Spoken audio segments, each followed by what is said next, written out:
Worldwide. For as long as I've been a fan of T.I. with Grand Hustle and everything, seeing his ascension and all the hits that he put together, I'm talking about 20 Foes, I'm talking about You Don't Know Me, and everything in between, Dead and Gone. There was one thing that always piqued my interest and one thing that popped up in his history that has never made sense. And I'm talking about none other than Alphamega. So apparently this happened that Alphamega is now telling his side of the story because at one point Alphamega was like a driving force with Hustle Gang, and then all of a sudden he just they parted ways, and there were allegations of snitching. So hopefully during the course of this right here we get to learn exactly what took place. But before we even get into that, I go by the name of Caesar, aka Mr. Sneaker Rider, and you're tuned in to yet another installment of Apparently This Happened, and apparently this happened. Alpha Mega is about to tell us his side of the story. Let's get into it. Hey, do me a super solid. Like, comment, subscribe. Tell a friend to tell a friend. And without any further ado, let's get into it. How'd that happen? Through Block. One of my partners named Block. Block ENT. He had Block Entertainment. Yeah. And I did state time with him too. Did state prison time with him, but he hadn't came home and he hadn't got his own record label. He put out the group Boys in the Hood, Young Jeezy, and all those guys. Okay, yeah, I know, I've heard those. Okay, he put those guys out, and he was asking me like, "What you want to do? You want to do?" And I was like, "No, I want to rap. That's what I want to do." He like, "Rap? Tripping? You muscle? You want to do no rapping? You can take everything from these guys." Like, I'm like, "No, we're not taking everything from these guys. I'm not trying to go back to prison with you. I'm not doing it." He like, Now, before we even proceed, just to let you know, this is True Crime Stories, and I believe the presenter is Matthew Cox, and I believe he also served Fed time or state times, one of the two. But at this point, we're at 49 minutes or so, almost like the 50-minute mark. So there's about 50 minutes if you would like to know exactly what Alphamega's upbringing has been, how he grew up, how he came up. Definitely watch the first 50 minutes. Cool? We're taking it from 50 onwards to about maybe an hour and some change, because we want to know specifically about what happened between him and T.I. Cool? All right. You're my gang, so we look out for each other. Let me get back to it. Let me not hold you up. You got stuff to do, and so do I. Let me get to it. We can get some real money. We can take it. We can do it legally. And I'm like, "How you do that legally in music?" He said, "Just record the music. Don't get nobody to sign off on it and put it out." And I'm like, I don't know. Then they can sue you. But are they going to sue you? Put it out as a mixtape. Back then, mixtapes was selling like real, right. Like real albums was selling. Yeah. So that's when There was a point in time, the mixtape era was crazy, bro. At that point, anybody, what's going on with my kid? At that point, you could grab anybody's beats, man. Put together your own compilation. And before you know it, that compilation sells. You've got fists full of money. Folks were selling them on tables with the merch that they had at the merch table. People were selling them off street corners. They were slanging mixtapes that they were dope. Like it was dope, man. Like, pardon me, but they were slanging it like it was dope. Right? Then there came a point in time where, budget-wise, the industry started to tighten up that belt. They started to feel some type of way because they're trying to figure out where all the profits are going. We used to make 100 million. Now we're making 80, 90. What's going on? So they had to set an example. And the example that they set was with DJ Drama. I don't know if you guys know the history, but Drama had a crazy series. He still does with the, the Drama mixtapes. And the feds raided his spot, took all his physical copies, froze his accounts. But the irony is, he was, DJ Drama was in cahoots with the labels. The labels had given him the green light to do this because it was promoting their artists as well and creating new singles and attracting more energy and bringing more attention. But they tightened up and they used him as an example. He was the first scapegoat. He hooked me up with T.I. Tip. Because I did a song with Tip, but we had him pay Tip cash to do the song. So the song I did with him at the time, it was him. It was me, Tip, Trina. You heard of Trina? Yeah. Is T.I. already? He was already doing his thing. He was already popping then. Okay. He was already popping then.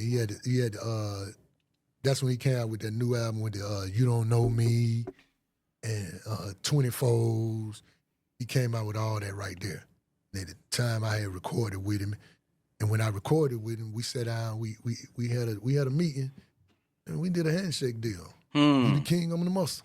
What? You see, right there, I'm just picking up on small nuances, right? One thing.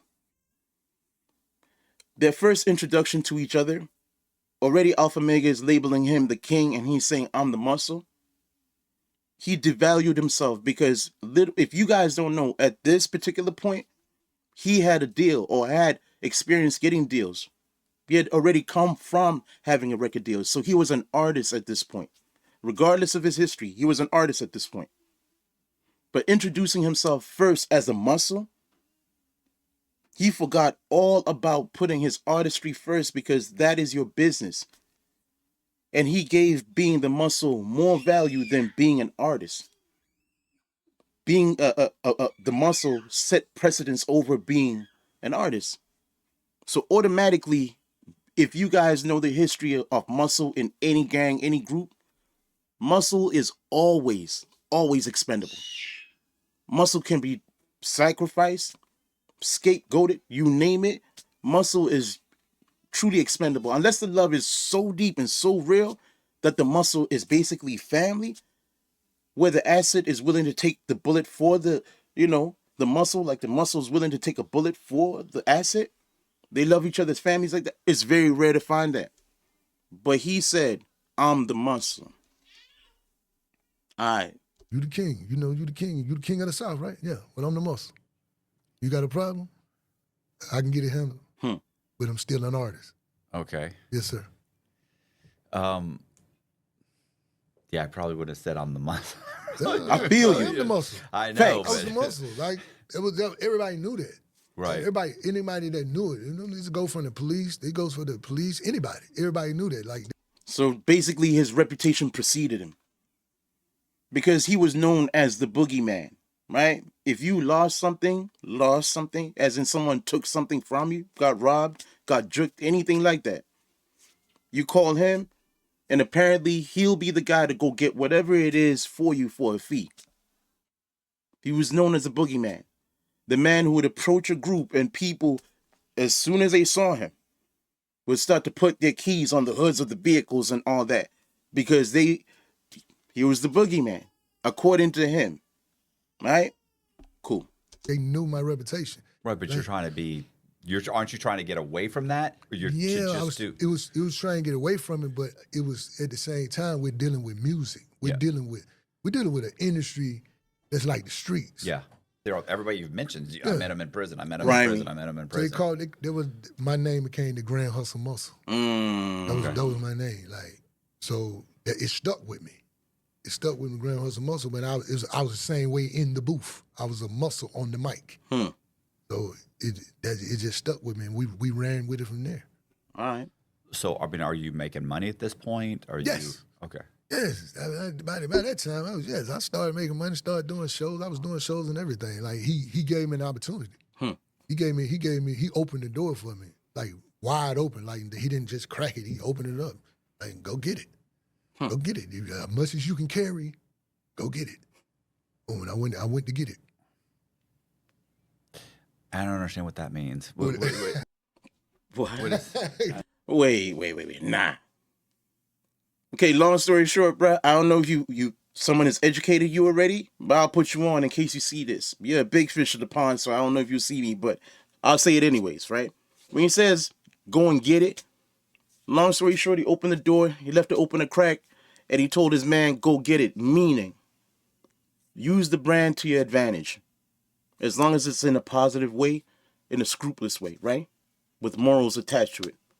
Go out there, use the name, use the brand, and all the resources associated with the brand to get as much money as you can from anybody who's willing to partake or do business with you. All right. Like opportunity as far as doing music. Like Okay, do so music. you're able. So you're going. Are you on, like, I can tour? do music. Yeah, so we was on tour. We doing shows. But opportunities like I got a clothing deal That was an opportunity. Right. That's what I mean. Go get the money. Go get the money. Yeah. Like use the brand to get more money. Use the brand to get more To money. your And advantage. You're recording We more record, songs. we and then record you're going more on- songs. We're doing shows. When you say doing shows, like, are they like? Is it like a tour, or is it? Yeah, we do promo. We was doing promo tours. We was doing Yeah. club dates. We was doing everything. I went on tour with him when he did his big tour for the King album and everything. Okay. Yes, sir. And so you go on, like you're one of the, is it multiple acts, and you go on? You have multiple acts, but it's like it was his tour. Okay. So songs that I had with him, he would bring us out on the set. Okay. promoting But his you artist. get out there, people see you, you're People being see you recorded. more. Who is this guy? It's making your name bigger. It's Right. giving you more of a platform Okay. to go get it. That's So far, so good. You know, I don't hear him saying anything disparaging about T.I. So far, it's respectful, and it sounds like he has a like gratitude for what the opportunity that T.I. afforded him. So far, so good. I don't hear anything that's shaky yet. well, I mean, go get it. Now if I give you this platform, now it's time for you to go get it. I showed you how to fish. What year is this? Go This fish. is in 2005. When I get with 05, I remember that. T.I., Tip, everybody knows T.I. I get with him, we doing our thing, but he ended up catching a federal gun case. Now, in case you guys don't know, and in case I haven't said it already, T.I. caught one of the wildest cases where he was caught with a cache of weapons. Like, it was an artillery. It was basically, it looked like army issue type pistols and assault rifles. That was one of the first times that I up close via a picture got to see what double round drums look like and everything.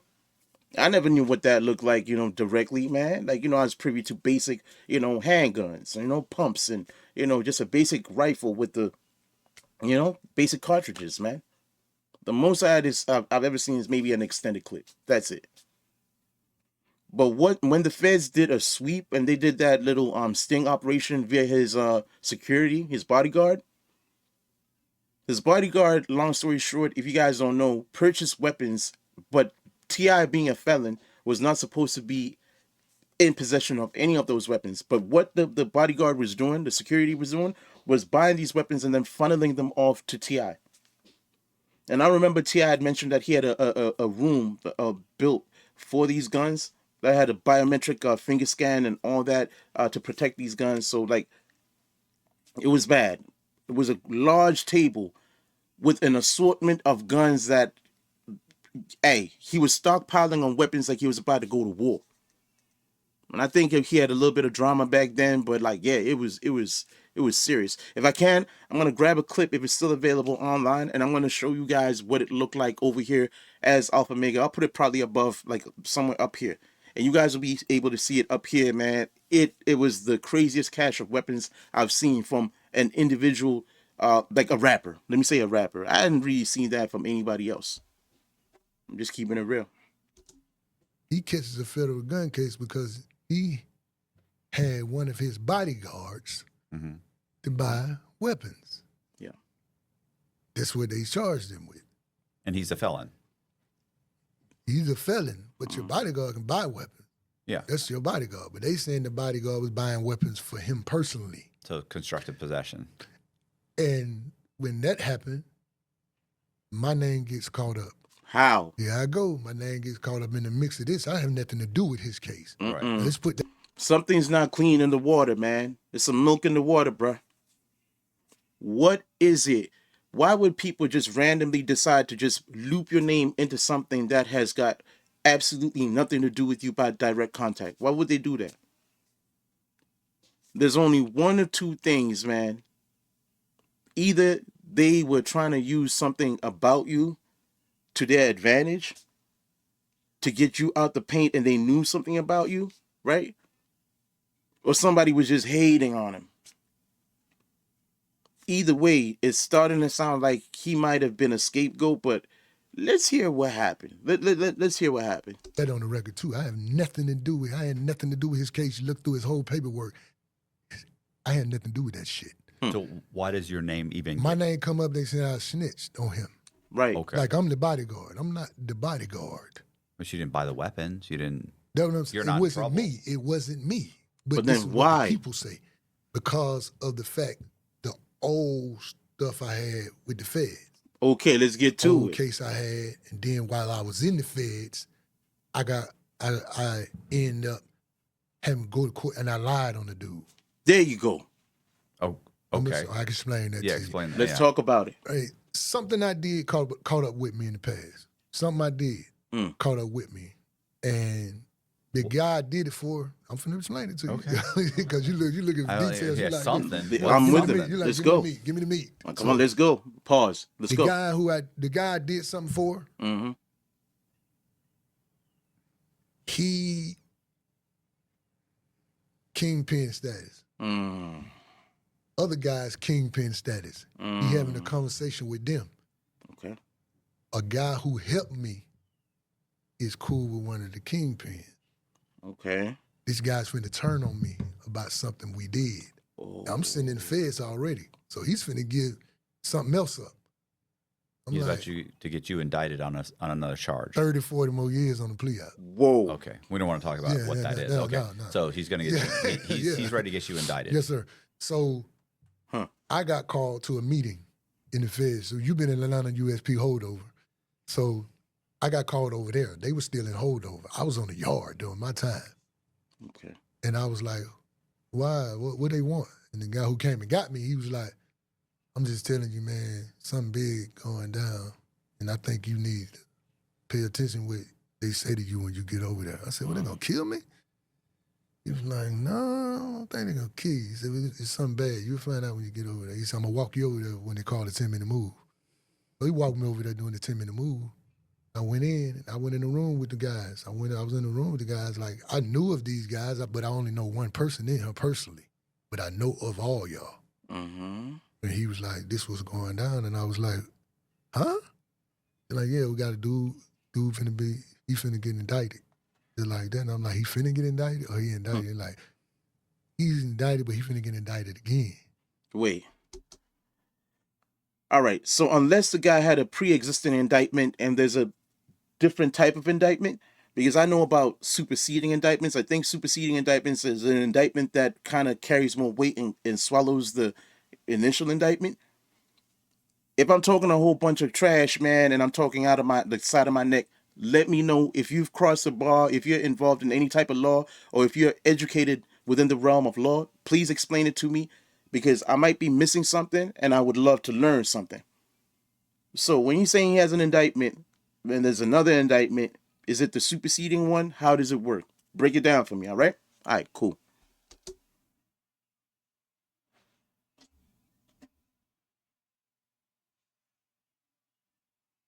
They're like, we're gonna give you everything you need to know. And see, the people in the streets, to everybody else, they thought it was the feds did it. No. It was the dudes who run in the streets. The dudes who run in the streets, the shot callers, did this. This goes on everywhere. This is what people don't get. You feel me? This is another thing that I wanted to bring up, right? I don't know if you guys have ever heard of paperwork parties. When you get, let's say you get sentenced, right? You go into prison. Within the first week, they say you have to produce your paperwork, because your paperwork is supposed to prove and have all the details pertinent to your case, proving that you were not a cooperant, you didn't tell on anybody, and you're not on any type of paperwork, right? Funny paperwork, okay? Once they verify that information, then you can flourish and do your thing in the range or wherever you are, in your pod, whatever it is, right? But the thing is, with the people or the powers that may be, or the powers that be, right? When it comes to this underworld type of movement, listen to what he's going through and tell me if it's not possible for a person who has control to look over said paperwork, to let it slide, knowing that perhaps you're an artist who's got millions and millions of dollars. So if they let that paperwork slide and they say, oh, nah, man, everything is kosher with the paperwork, it's clean. He didn't tell anybody, he didn't cooperate or nothing, fully knowing that he did.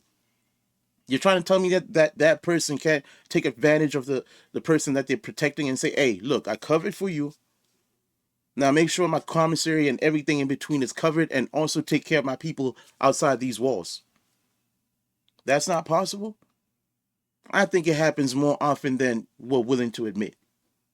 Because right now, this whole thing with Atlanta, Young Thug exposing people, ratting, and QCP allegedly thrown into the loop and all that. I don't know the inner workings and the inner mechanics of that, Atlanta. But when I'm hearing this, and this is happening in Atlanta, in Georgia, or wherever, but within that area, right? This is how they're moving. And in one word, grimy. Some grimy stuff, bro. And I was like, how is that gonna work? And they was like, it's gonna work if you just listen to how we tell you to do it. Hmm. I'm like, okay. All right. I felt better if you'd have told me to stab him. You feel me? But this is gonna come back and bite me in my ass later on, right? Don't worry about that. Either way, whether you stab the man or whether you're telling on the man, a man you don't know, never met, and never had any dealings with, both ways you're about to get him out the paint. If you stab him, you get him out the paint. If you tell on him and you testify in court, you get him out the paint. So both ways, man, it's immoral. You're poking him for no reason. You're telling on him for no reason. And no matter what, no matter how we slice the pie, let's just get one thing straight. All right? In the words of Shotgun Suge, let's get one thing straight. All right?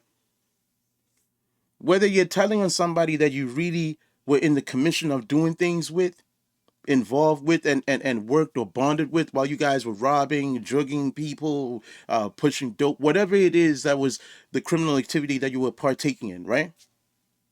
Whether you're telling the people that you're with or you're telling a man that you were never around or anything, it's still telling. You're incriminating somebody for something that is going to ultimately result in them being sent away. So you're telling. So I'll call it phantom telling because you weren't present for whatever it is you claim you're lying, right? You're lying on the person. So there's phantom telling and then there's real telling. Either way, common denominator, telling. Don't worry about that. We got you.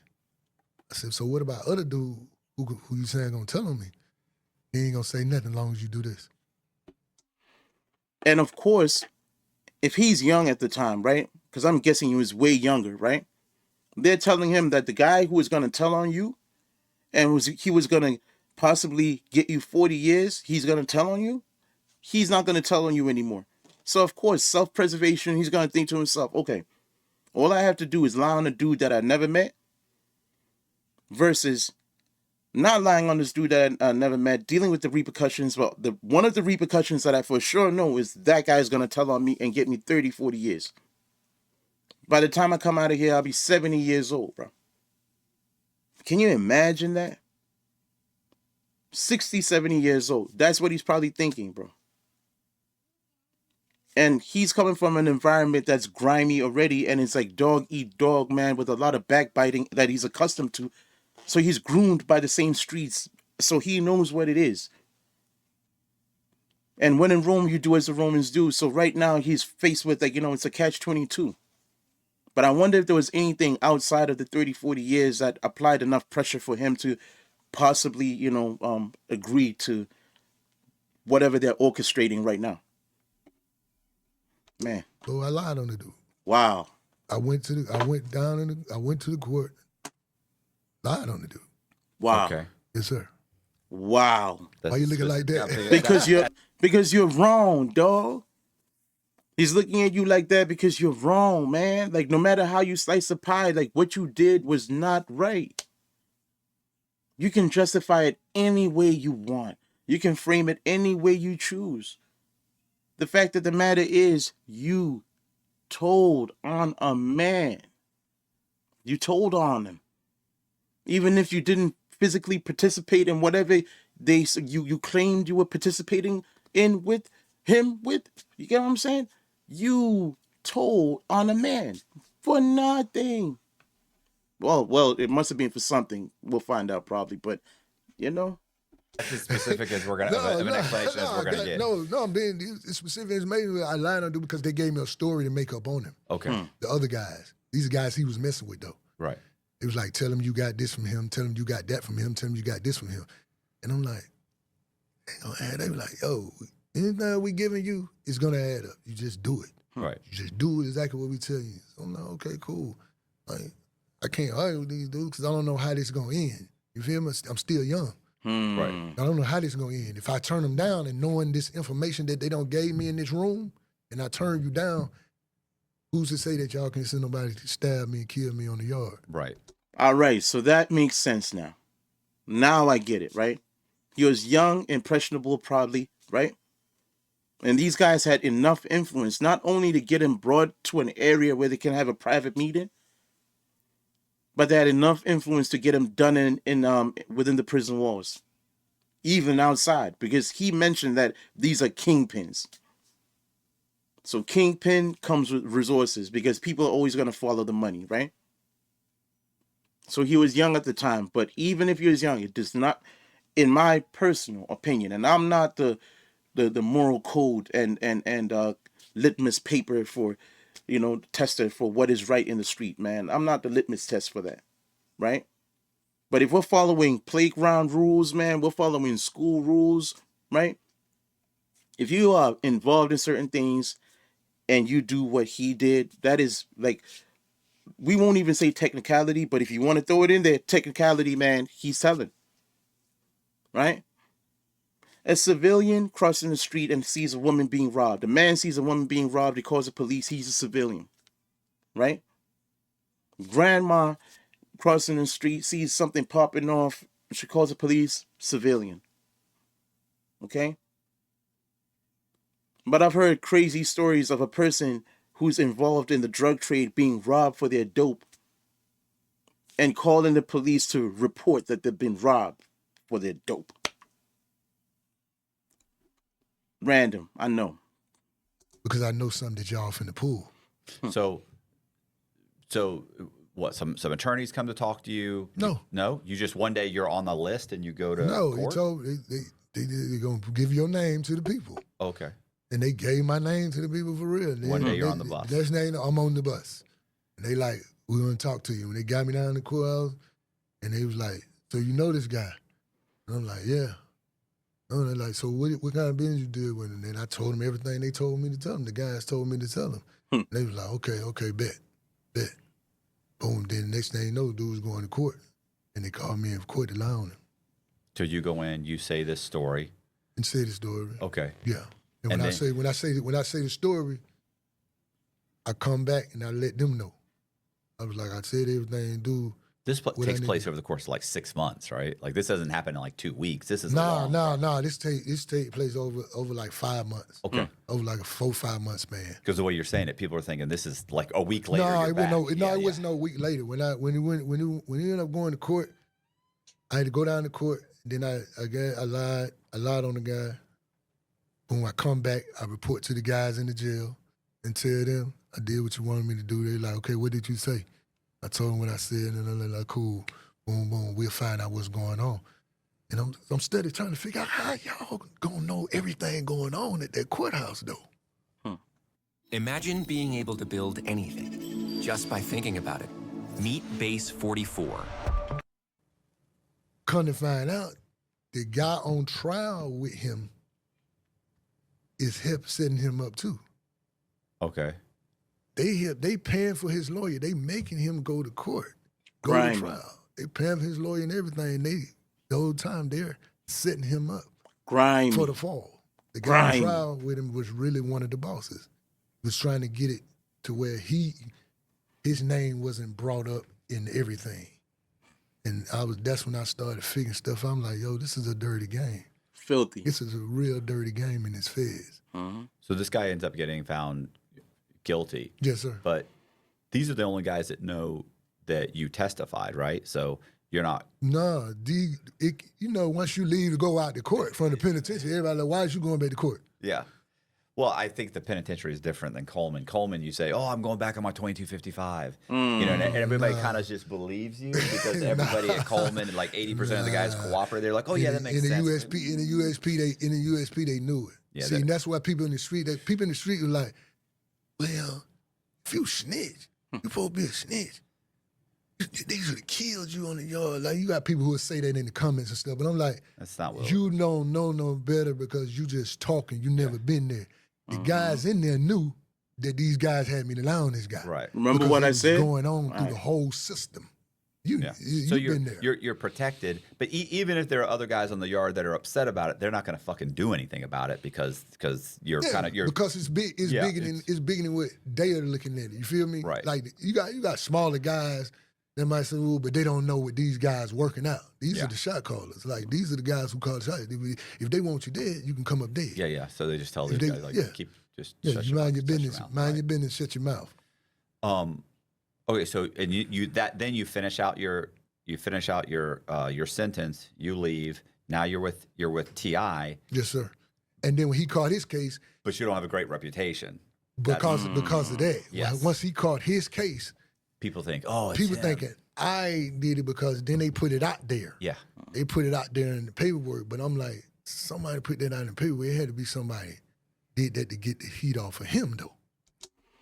My one question is, with the way Atlanta is, and it's one of those places that everybody knows what everybody is doing, so I'm thinking to myself, wasn't T.I. aware of the case?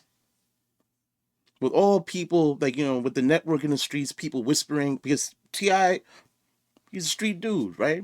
He's now corporate and all that, he's a professional and all that, but he started off as street dude. So as a street dude, didn't he know? He wasn't aware of this at all? Not even a little bit? Didn't hear any whisperings and murmurs about it at all? I find that hard to believe. I find that very hard to believe. Somebody trying to get the heat off him by putting me out there, making me the sacrificial lamb. But I ain't never told on him. I ain't told on him. I don't lie on the dude. I ain't snitching on no dude. Right. You crazy? How many dudes I done did stuff with? Is you crazy? Maybe you lost your mind. And then he cut me off. He did a public cutoff. So T.I. has this guy buy a bunch of guns. He gets arrested. Is it like a sting? He got himself caught up in the sting doing stupidity. Okay. That was stupidity. You know what I'm saying? That's straight stupidity. I ain't never said it to nobody. I just said to him, I would want to talk to him and say it to him face to face. You feel what I'm saying? Because I still got love for him, but at the same time, I don't like how he handled it because you got yourself caught up in stupidity. But he got himself caught up. But then when it hit the media or whatever, the industry, the public perception was that you set him up, even though he's got the paperwork. He knows that's not the case. Right. But he won't come out and say it to the public. Yeah, and that's a bad thing. You feel me? No. The thing is, it's a whole game of chess, right? At the time, T.I. was an asset to large conglomerates, man, like mega companies, okay? He signed to people, billionaires. They look at him as an asset. There is no way that they're going to let their asset fall victim to being caught purchasing guns and all that. They've invested too much into him. So remember when I said that whole presenting yourself as muscle? Muscle is expendable. So with the knowledge that they probably had prior, they concocted a plan and he was the easiest scapegoat to have. Let's not focus on the fact that I think T.I. got 1 year. Let's not focus on the fact that he did the Crime Stoppers. Let's skip over all of that. And to keep his image as pristine as possible and street, somebody snitched on him. That's what it is. Somebody snitched on him. Now with his history, what do you think happened? Of course they're going to take advantage and they're going to exploit that to take the light off of T.I. and put it somewhere else. Because after that, people were not really talking. The only person that I ever saw speak about T.I. and directly ask, how do you get caught with 100 guns? I don't know if it was 100, but but the comment was, how did you get caught with 100 guns, man, and only get 1 year? But that money and that golf course talk, when the big wigs are all like, they're schmoozing and they're rubbing shoulders, man, and they're having their cocktails in their pristine suits and, their bow ties, at those galas and all that, deals are made and handshakes are, exchanged and palms are greased and, judges and all that in between. Look it up if you don't believe me. I'm not saying, but I am saying. allegedly, right? But he was a scapegoat. As much as he did what he did, and as much as I don't agree with what he did, and I think it was like hardcore, he still snitched, phantom snitching, right? But T.I. and them, yeah, man, they use him as the perfect scapegoat, the perfect fall guy. Like much me and him done been through, Yeah. like much we done been through. Like I don't could have lost my life for you, not just freedom. Could have lost my life for this man. Like I'm willing Expendable. to lay down my life and my freedom for you, bro. Like we went through a lot together. So my thing is, why would you publicly cut me off like that? Yeah. Wow. How did There's so much like when you disdain say in it. publicly cut you off? Like, is there a certain? He cut me off by This guy said, "Why do you cut me off like that?" Man, you can tell it's still fresh, bro. Happened 20 years ago, 21 years ago. But it's still fresh in his heart. I feel it. He's got crazy eyes, man.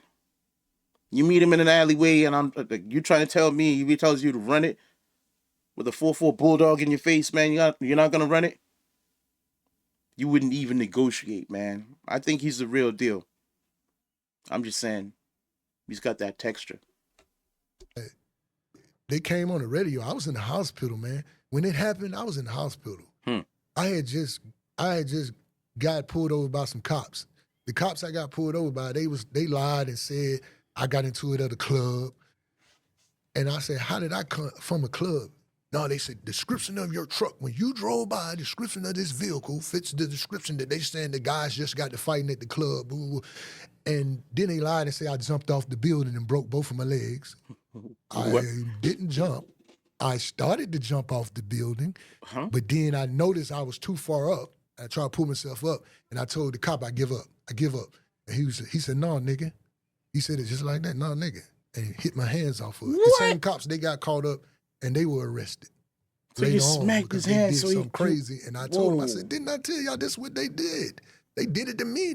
Look what they just did to these other people. Their names, looked them up, the cop on my paperwork, their names are caught up, and they end up losing their jobs and stuff. So you were okay. So at this point, you're in the hospital. I'm in the hospital handcuffed to the bed because they found a gun in the vehicle. Okay. When they came out to my vehicle, when they pulled me over, they told me it was a fight. Somebody said they were getting guns and all that. They pulled me over. They went straight in my vehicle. I get out of the car. They went straight in the vehicle. I'm still on my phone talking. I'm talking to this chick that I used to talk to. She was a sergeant for the Fulton County Sheriff's Department. I'm talking to her, and she telling, put it on speaker, put it on speaker. So I'm putting it on speaker, and she asking them, what's your badge number? Why is you pulling him over? They were like, we don't want to talk to you. Boom. So then they come out the car with the gun. I'm like, yo, get your sergeant here. Then they went to a combative thing now, to where I won't let you handcuff me. Resisting. I'm not going to let you handcuff me because you're tripping right now. I started running from them. They hit me with the blackjack. They sprayed me with the pepper spray. Boom. And then that's when I tried to jump over the thing. But once I knew as I was up so far, I tried to get back over that wall. He hit my hands off, broke both of my legs. So I'm in the hospital handcuffed to the bed. If you sleep hot at night, you know how disruptive that can be. That's when you're not wild, resting well, everything else feels harder. Your focus, your mood, even your recovery. Ghost Bed is the coolest bed in the world. Some exclusions apply. See site for details. That's how you do it. That's the everyday low price effect. Your daughter wants a birthday party. I talked to T.I. while I was in that hospital. See, nobody in the world never knew this. I spoke with him on the phone while I was inside that hospital. Right. He's supposed to have been meeting my attorney to give my attorney $40,000 What? till I got out of there. He's getting attorney $40,000, take the case, get me a bond, get me out of jail. I can give your money back once I get out. What? My attorney went to meet him, and my attorney the one heard it on the radio. And what he just said, he's not messing with you anymore. Yeah. Wow. My attorney was he was shocked because he just got off the phone with you 10 minutes ago and you supposed to be meeting him. Right. How did That's you end up on the grimy, radio bro. saying this? So my attorney came to the hospital and he was like, your boy just put you out there bad, man. I'm like, what happened? And he tell me, I'm like, what? I'm like, man, get me out of this hospital. Get me out of this hospital now. He's like, you can't even walk. So what are you doing? You just got to wait it out. He's like, who else did I need to call? So I told him to call a couple guys. They got the money up, give him the money, got me a bun, got me out. Then I went to look for T.I. I went to the office looking for him. I came to the office on a stretcher. I was on a stretcher looking for him. And I talked to the chick, Hannah. And she was like, he's in California. I'm like, so you telling me he did this to me, went to the radio and did all this to me, then he went to California? Like, he left me for dead. That's what you telling me, he left me for dead. She like, I don't even know what to tell you, baby. Like, that's all I can tell you. That's what he did to you. And I was like, cool. Like, I never expected what I had to go through, what I went through, like, from being on top one day, and then the next day, all the doors that I'm usually walking through are suddenly closed. All the phone calls slow up. Like, it just happened all of a sudden. Like, it's like boom, but it wasn't a loud boom. It was like a quiet boom. And I was shocked. I was like, it took me through a mental thing. I went through a Great Depression behind that. Bruh. For all these years, I've always wanted to know what exactly happened between them. The allegations, all snitching allegations and everything. And finally, bro, I get to hear it from his side because T.I. long gave his side, right?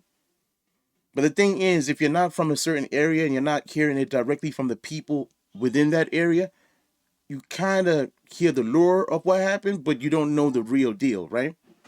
So when you hear two sides of a story, there's always two sides, right? That side, and the truth, right? So somewhere in between his story and T.I.'s story, there's the truth, right? But I'm just like, this is a part of history that I always wanted to know about. And I'm happy and I'm glad that we learned together, right? Some of you guys didn't even know about this. Some of you guys were curious, just as curious as I am. But either way, man, this is what happened. And it's unfortunate. But I think that a new term should be created, man. Phantom snitching. When people get caught up, like for example, Loon was a victim of phantom snitching.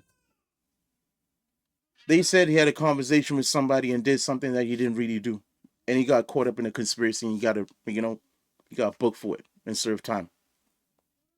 All right, with that being said, I appreciate one and all for locking in. I go by the name of Caesar, aka Mr. Sneaker Rod, and I appreciate you guys tuning into Apparently This Happened. Yet another installment. I thank you guys because you could have been anywhere in the world doing whatever, man, but you're rocking out, and I appreciate you guys. All right, what's today's word of the day, man? Stand on your principles, man. Stick to the code. All right, don't compromise your principles for anything. All right. But above all, don't chase the number, chase the dream. 1. Worldwide.